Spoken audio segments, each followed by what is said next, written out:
when you're moving into something and trying to go into another area, whatever it is, there's a lot of growth that has to happen. But it's very easy to just kind of give into pressure and things like that. But I think as long as you're gritty, and you have that thing in mind and you can persist through everything, it almost always works out. Now, if it doesn't, it's still a lesson that you can learn and move on. But in our case, it worked out. Are you ready to transform your life? This is a no-nonsense show helping immigrants like you create generational wealth, even while working full-time. Get ready to take notes. Here's your host, Saket Jain. Welcome, Migrate to Wealth listeners. Today we have the pleasure to bring to you Jeffrey Donis, or fondly known as Donis Brothers, because there are three of them. We only have one on the show right now. I've known Donis Brothers since probably 2.5 years now. Actually, I won't give into the story when they used to be wholesalers. I'll let Jeffrey here tell the story. Hey, Jeffrey, thank you for being on the show, man. Welcome. Hey, Saket, thanks for having me. It seems like it's been a long time since we've known each other, and it's great to be here. I appreciate the opportunity. Awesome. Well, Jeffrey, let's kick this off. So as I tell our listeners always, the name of our show is Migrate to Wealth. The most important word there is migrate, which essentially is intentional transformation. Why don't you give listeners a brief introduction of who you are and kind of like what your migration journey has been, and more importantly, your migration journey into real estate has been? For sure. I got started in real estate about 3 years ago with my two brothers. Initially, it's funny, but my mom is actually the beginning of our story, right? So I grew up with a single mother. She migrated here from Guatemala when she was 18, came here by herself, started just by really hustling. She was cleaning houses, and she still is today, but eventually she moved from New York down to North Carolina, which is where we were born and raised. So we grew up here at NC. I was actually born in Queens, but moved here very early on. And then eventually, fast forward into my college days, I was a college freshman 3 years ago when I first heard about real estate. My brothers and I got started in the wholesaling space. Initially, it was just through podcasts and YouTube videos that we heard about single family and what you could do. But we were just struggling to scale. So that was the issue. And we realized on a podcast that we were listening to, we heard about apartment syndication.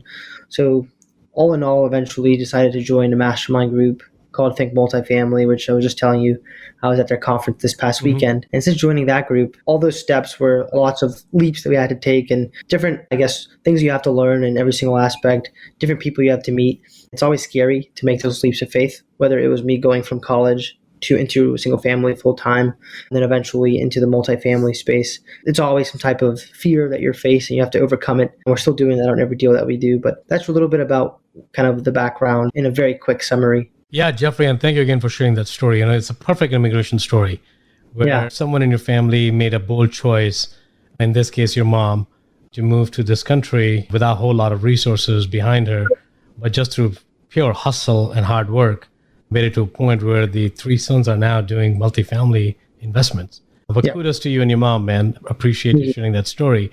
So Jeffrey, let's go back a few steps if you can. I know your journey and your brother's journey, and I wasn't sure. I know I've known Kenneth for a long time as well, so I'm not so sure if you were part of the team. I'm assuming you were. You started your journey as wholesaling single family. Is that correct? That is correct. Yeah. So give our listeners a little bit of insight into what is wholesaling and why did you pick that as your first niche? And then why did you migrate out of single family into the world of multifamily? Yeah. So wholesaling, what we were doing was initially, to put it into a story format, we were in our dorm rooms. I was a college freshman, and we had heard about wholesaling on the podcast, as I mentioned in videos. So initially, with everything that we do that's new, we like to learn a little bit about it just to get a foundational base of knowledge. Yep. So eventually, we realized wholesaling was when you started doing some type of direct-to-seller outreach. So you were contacting a seller, whether that was cold calling, door knocking, email blasts, or whatever. You're getting in touch with homeowners and you're trying to get their property under contract at a certain price where you can then sell it for more using a different contract to an end buyer. Now for us, we would get it at a certain price, put it on an assignment or a purchase and sale agreement, and then sell that piece of paper to the end buyer, typically a fix and flipper. You might have bought some before in the past from us. I think we were looking at that. I know some of my friends had bought from you guys. Yeah. So that's how we met you, and we would just start networking. Yeah. Eventually, we're doing like 15 deals the first year, and which was good, but we were spending so much money on marketing, as I mentioned, to go direct to seller. It just seemed like such a hassle, and we were working all day. Once we heard about apartment syndication, since we're lifelong learners and we're always listening to a podcast and things like that, we heard about apartment syndication, we realized that, okay, I don't have to have all of the money that it takes to buy an apartment complex. I don't have to use all of my own money, especially if you don't have any, right? Even that's not even an option, which is our case. We didn't have that much. So that's how we learned about multifamily. It was through a podcast and Grant Cardone YouTube videos. Yeah. A lot of people don't like him, but I think he was an inspiration for us at the time and still is in a lot of ways. So eventually we decided to join a mastermind group because we also learned early on that it's important to surround yourself with people who are doing what you want to do. So that's how we ended up joining this group that we joined. And Awesome. That group, I'll stop there, but that group is the reason we've been able to do deals up to this point. Yeah, no, I think this is good. So help us understand, how long ago was a mastermind were you part of? And kind of like, what does your deal structure looks like right now? Like, how many deals have you done? What does that look like? Yeah, so we joined the Think Multifamily group about 2 years ago. And the way that our deal flow came was just networking initially. We were going to conferences that the group held. Also on the group, there was like on the membership portal, you can kind of go into it. There's a directory page with everyone's information. And I think there's certain things that make you stand out in a group like that. First, I just started calling every single person on the directory page. They had their phone number, I'd reach out to them. And I had the cold calling skill. That's why I think everything happens for a reason. It scared me to do things like that, but I had already built that muscle. So I cold called everyone, try to get on as many calls as I could. Once I met them in person, I was furthering that relationship to the point where eventually when a few people had deals, I already had them in my network.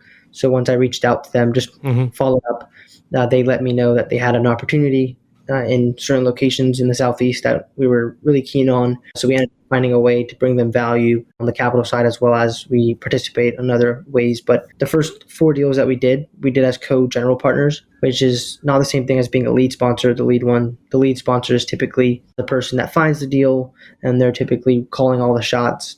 The co-GP is typically playing a little bit more of a, I'd say, smaller role in the deal, but they're still active way to get started, especially if you're new.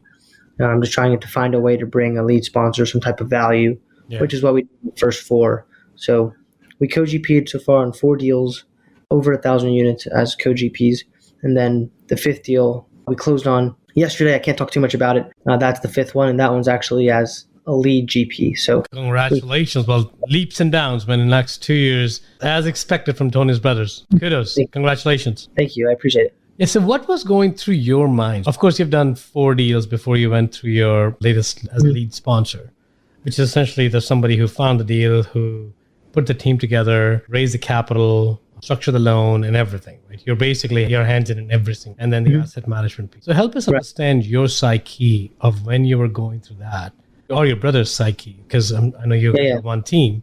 Help us understand how far ago. I know you can't talk much about the deal, so we'll leave the specifics out, but talk in general terms. What was going through your mind?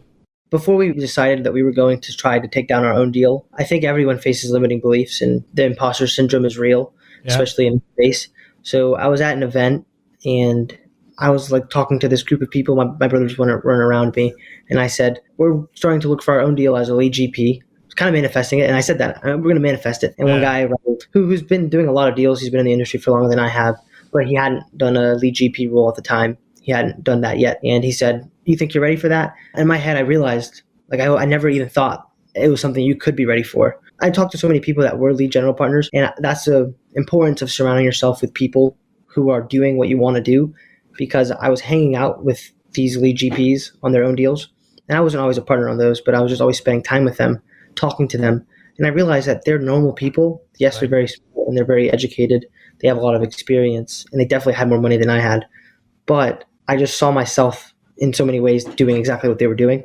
So it kind of just smashed that limiting belief, and eventually we just decided to go for it. It was definitely hard. It's been hard throughout this process. You'd think like being with the other team members, because we're not the only lead GPs on this one, you'd think there's like certain things that, I guess, coming from my mindset, it being so new, you just don't know what to expect. Yeah. The one thing that I've learned is as long as you're persistent and you can be gritty, you'll get it done. Right now it was difficult because of the economy and all the things that were going on. Right. One of the hardest things I've ever had to do. And there's a lot of sleepless nights because you have earnest money on the line and you're far away from the finish line and you kept getting rejected.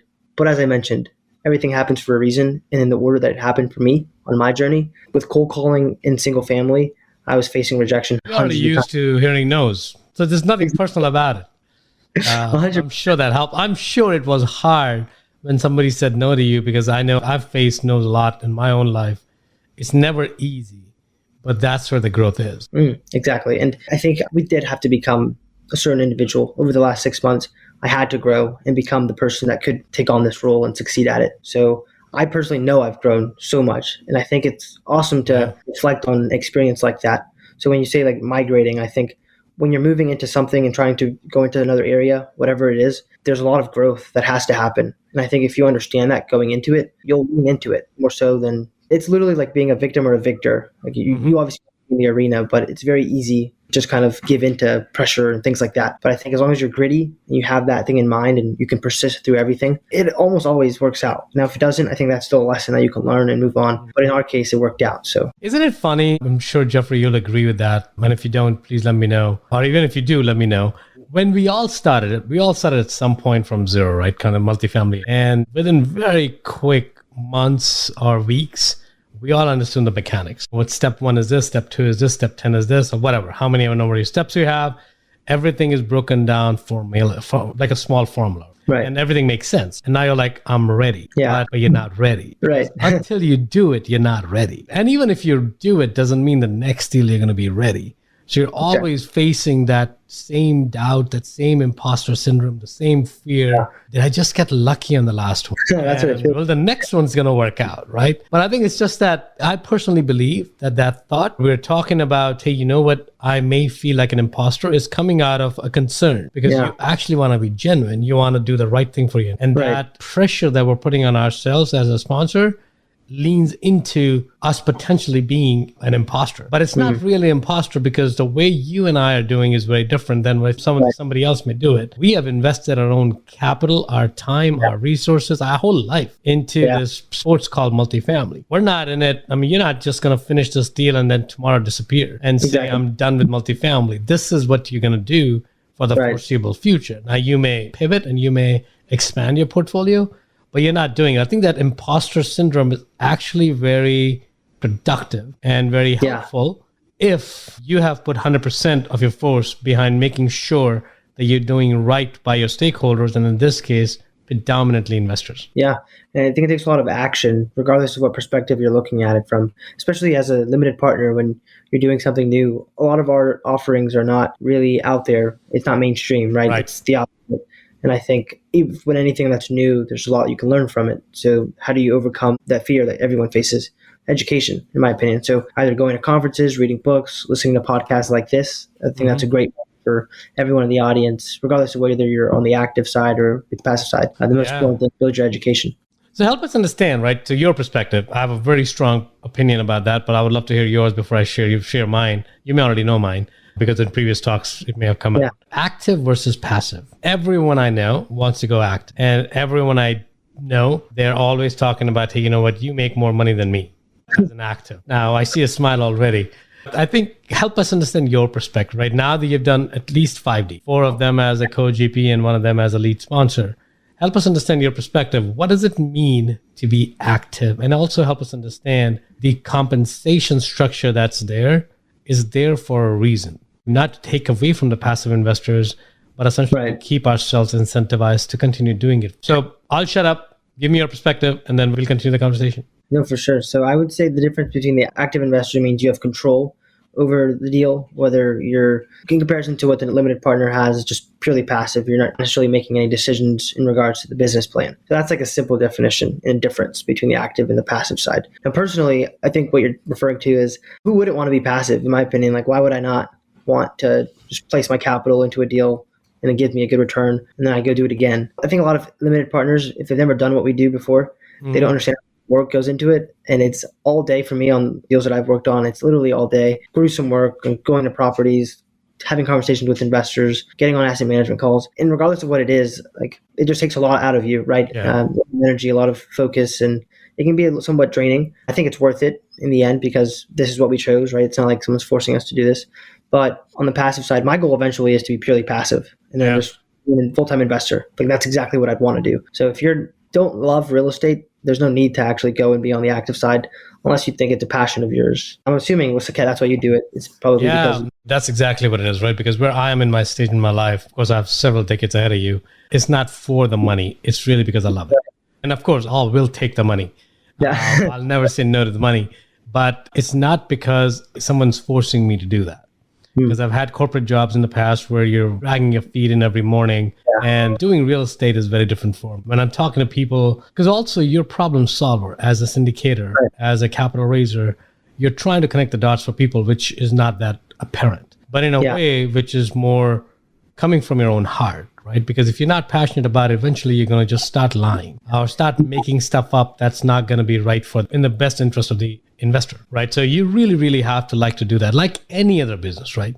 You'd never start a business if you're not passionate about it, because eventually your lack of passion is going to show up because you won't be involved. Another thing I think different, I was never in corporate America or anything like that, but you have the luxury in real estate, and as just an investor, whether you're on the active or the passive side, to work with people that you actually like spending time with. So that's what I like. Really, one of my favorite things is I get to partner with people who I would go out and just spend some time with. But we don't even do real estate. We have that great connection, and I agree. I think real estate just binds us together. It doesn't mean that's the only thing we talk about, because I know a lot of friends end up saying like, that's all you do, that's all you talk about, that's all. I'm like, nah, I got other interests. It's just that this is my passion. It's going to show up. You know, the event we had at Belize, it was amazing because so many like-minded people were there together and kind of talking about stuff that you usually won't talk to your friends and family because they will consider you being crazy. But this is what keeps us going. Yeah, that's one of the blessings that I've learned early on in the business is I have the luxury of choosing who I spend my time with. And I think that's everyone's goal at the end of the day, right? Is to spend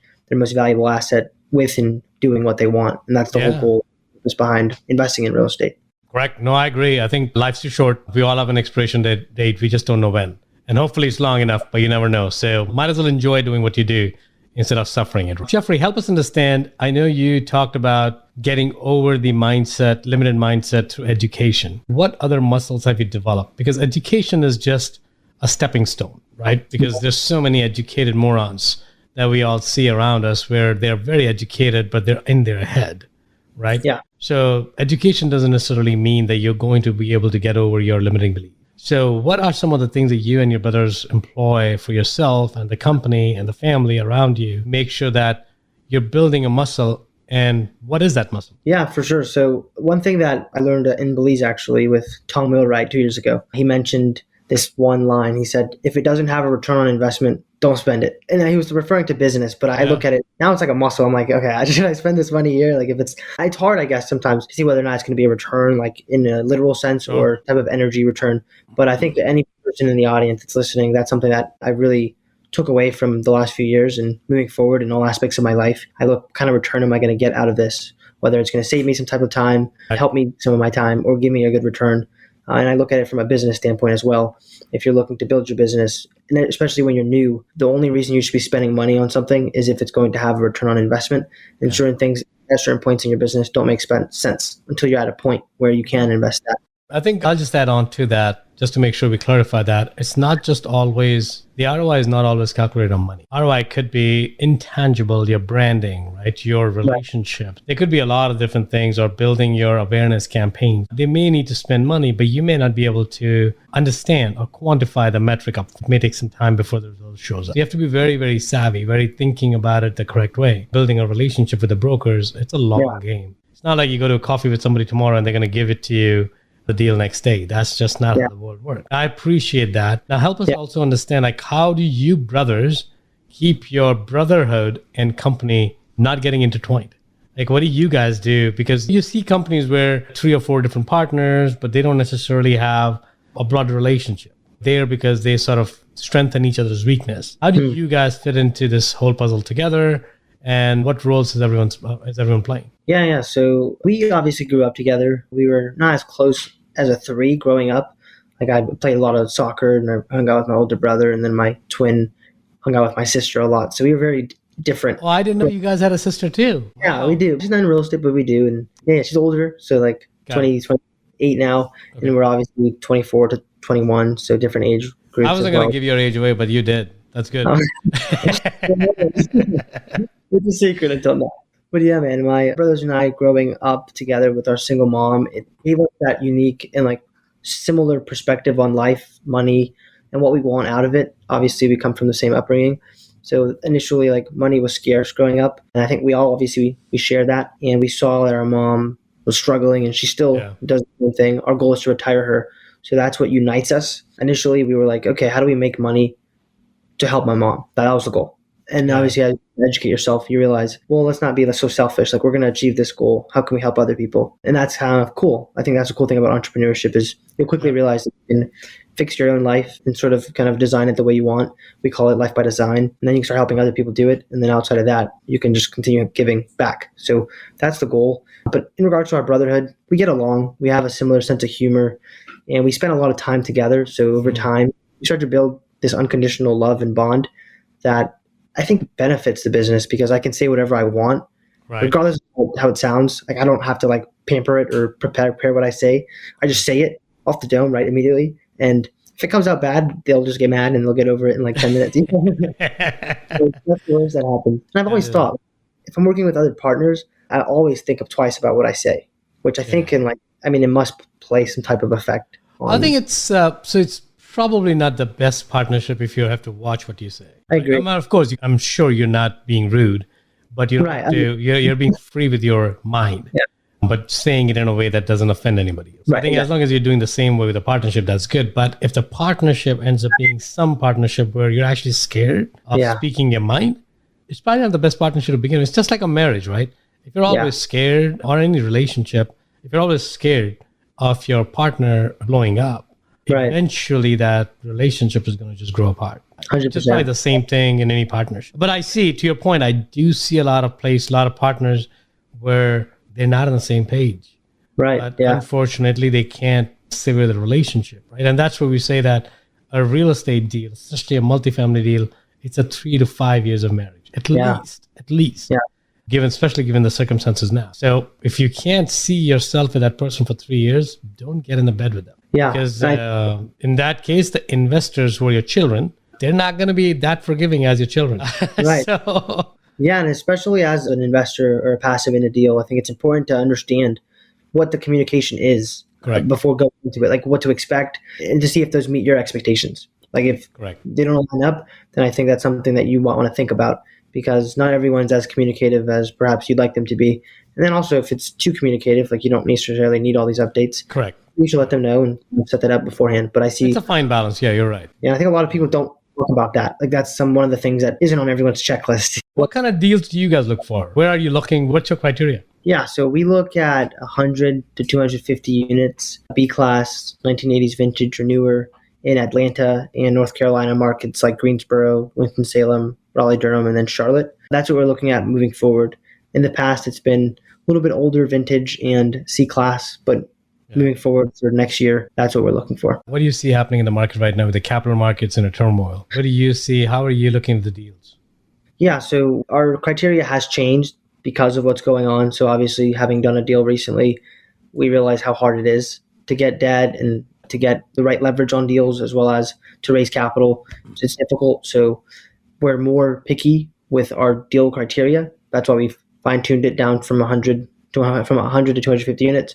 B-class in B area or A area, 1980s vintage or newer. The way that we learned that was by talking to a lot of people, talking to a lot of our capital partners throughout the last deal, and realize what they're looking for. So on the next deal, we know exactly what we find, and if we find it, we won't have an issue or the same issues that we had on this one. But I think in regards to like my forecast, I'm no expert when it comes to the economy, but I do think that eventually interest rates will come down. If I had to give you a guess, I think Q3 of next year, we'll start to see some type of decrease in interest rates.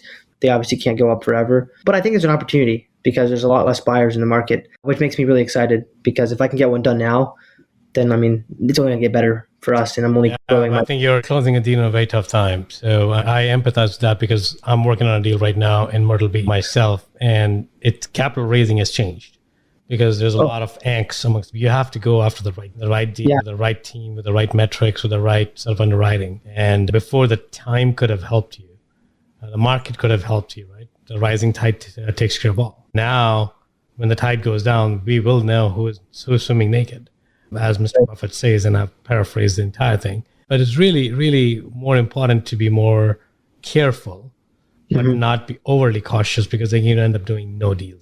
Yeah, and I think there's too many opportunities personally for me to sit on the sidelines. And that's what you said. I have a really good team alongside me, partners who are way more experienced than I am, and they've gone through multiple cycles. So I go in a lot less fearless than if I were to do it by myself, which is why I think partnering with the right operators is essential.